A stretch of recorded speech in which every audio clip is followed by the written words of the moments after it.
Hi అండి అందరికి.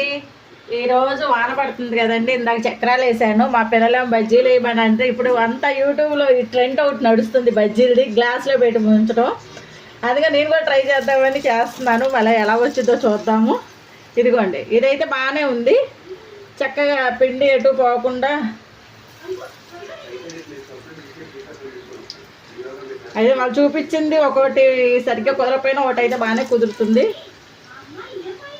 చూడండి, వేడివేడి బజ్జీలు మీకు కూడా కావాలి అంటే వచ్చేసేయండి మా ఇంటికి. వేడివేడి బజ్జీలు అయితే అయిపోతున్నాయి. దేంట్లో కొంచెం ఆనియన్స్ వేసుకొని ఒక నిమ్మకాయ పిండుకుంటే మాత్రం ఎక్సలెంట్గా ఉంటుంది. ఇది మళ్ళీ ఇంకోసారి వేయాలన్నమాట.